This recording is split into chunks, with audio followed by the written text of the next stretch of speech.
Yang and Ruby were at least happy that they can at least kill a few xenomorphs.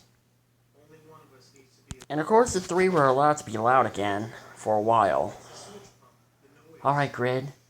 And which direction do you think One Eye took our friends? Grid got down onto on the floor and used her tail to point them to another direction where they needed to go. As usual, Ruby and Yang allowed Grid to lead. Plus, there was a reason why they allowed her to lead. It's not because she knows where to find their friends. It's because she knows the ship at the back of her hand. She's been on this ship for 3 weeks. And already she knows this ship. She knows where to find humans. She knows where to find fellow xenomorphs. She even knows where to find the Queen.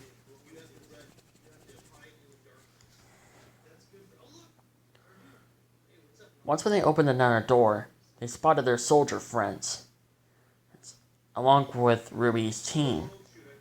Oh, well, we didn't have to find you guys. Ah, oh, thank God, you guys are alright. We managed to get away from the big one. Was that One Eye? Grid shook her head up and down, giving John his answer. Well, this is great. How did you guys get out? Our soldier buddies found us. Wait, are you guys... No, there was no face huggers. I think they're about to take us to the... I think they're about to take us to the hatchery area or something. But One Eye got distracted by our soldier buddies, so giving us enough time to get out of there. What about you guys? One Eye heard some gunshots and left. Grid came and got us out of there. Alright, let's meet by the elevator. That should get us out of here.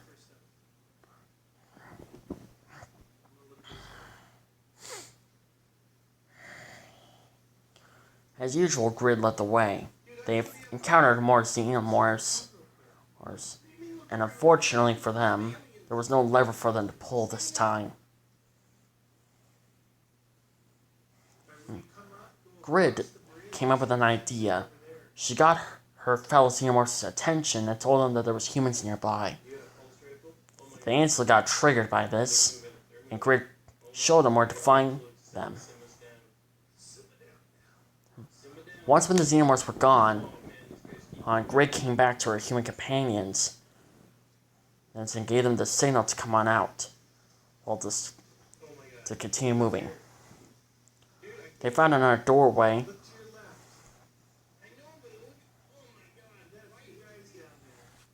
They continued on their path until Grid started getting a little quiet again. Is it One Eye? Grid shook her head up and down. He must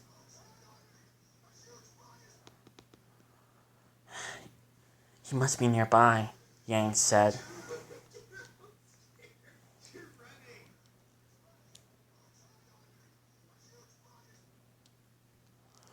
Okay, so what do we need to do? Grid showed them on how fast as One Eye can move.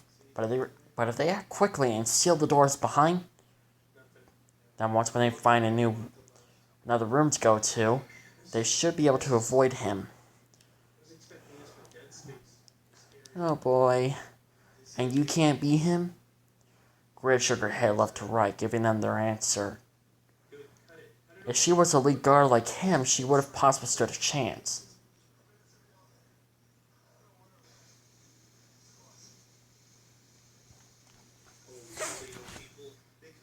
As usual, Grid led the way until they arrived in the next room. This is most likely where One Eye likes to hang out. Grid got up ahead of them, looked to her left and right. She found the door and looked at another path. She can clearly hear One Eye's deep breath, as if he's standing right behind her. Grid decided to be careful and not hissing.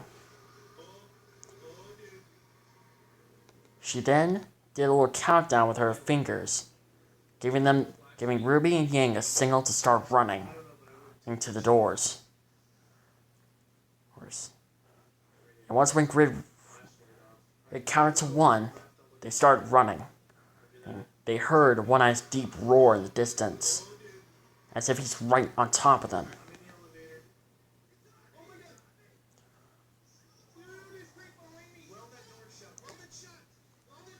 Luckily, Yang and Ruby managed to seal the door behind them as Grid opened up the next door. And once when Grid opened the next door, they sealed the door behind them.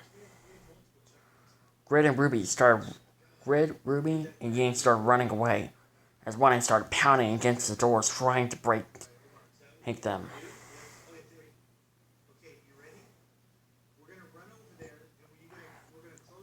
They found another door and they sealed it.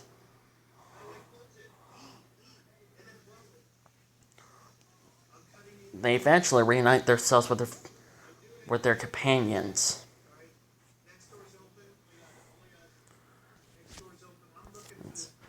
You guys make it. You guys made it. Yeah, no crap, Sherlock. One Eye's freaking terrifying. Well, hurry up and get on here.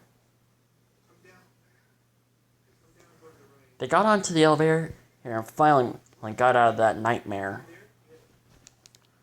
That was close. We owe you one, Grid. Big time. Even though she didn't warn us about the situation. Oscar said. It wasn't her fault. She was terrified. But I have a feeling we're not going to see... I have a feeling that we're going to see One Eye again. So, is that really his eye, or do you guys just call him that? Of course, Nia spoke for Grid, and she wrote what Grid told her. She wrote... Oh, no, we don't... Humans find it difficult to find out where our eye's at, but we gave him that name because, well, it sounded cool. And plus, it's more like a scar rather than an actual eye. Ah, I see. Well, at least we're not to see him ever again. And I don't know, I feel like we're going to see him again. We need to find something to fight back against that thing. How? If Grid was a elite guard like he was, I'm pretty sure she would have stood a chance. We need to find those big robots that lift up heavy stuff. We need to find one of those. Those big yellow robot things. One of the soldiers actually agreed with Yang. Yeah, if we find that, we should be able to fight that thing. Plus, that thing is the same size as those robots. You have a good point.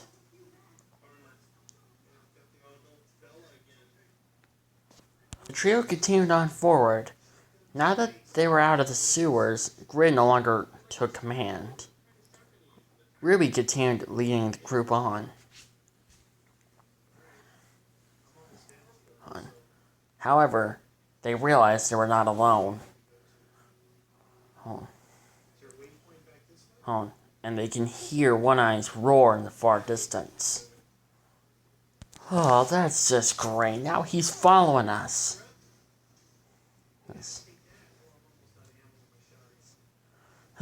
Apparently he's not going to stop following us until we put an end to him. Ruby said.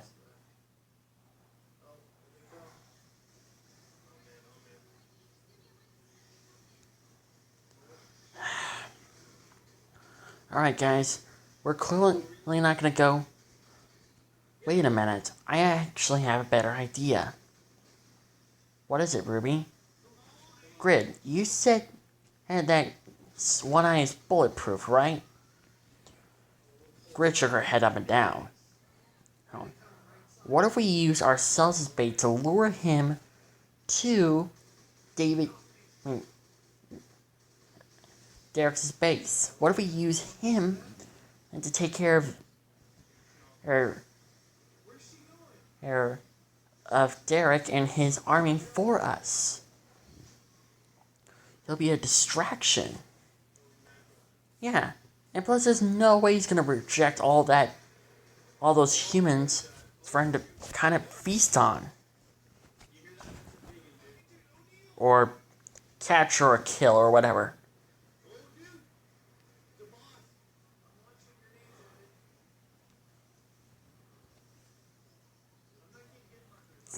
Alright. Do you think he's gonna take the bait? Neo spoke for Grid again. And everyone looked at what Neo wrote, and it said, One Eye is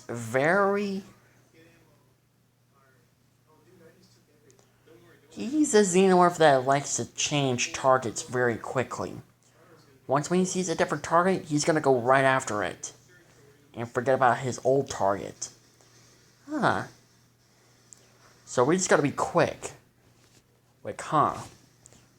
Just be quick to get those supplies and just get out of there, huh?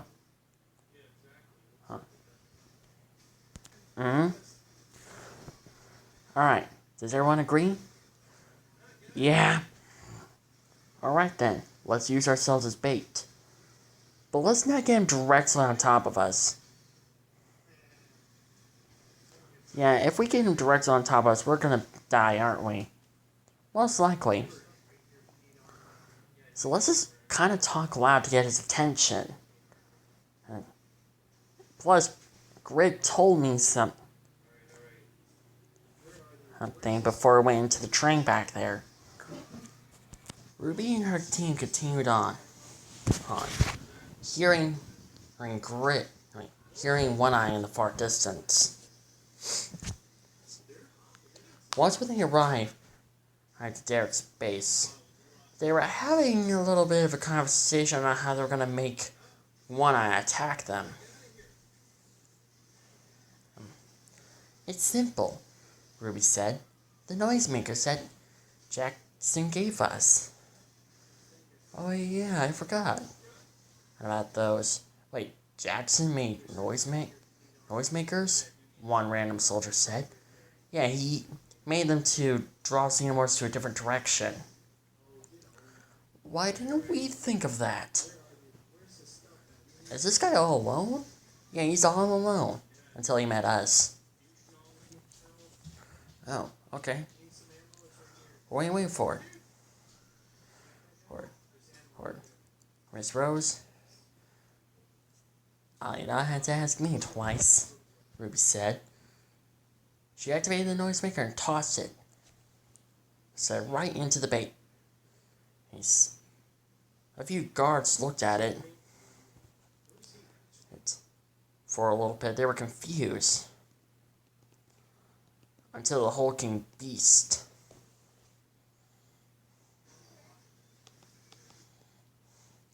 One Eye came in. And roaring and killing anyone in his path. They turned on the emergency. Well, they turned on the alarm, and all the guards came in, shooting at One Eye, but the bullets barely did anything. One Eye was killing anyone and anything that gets in his way.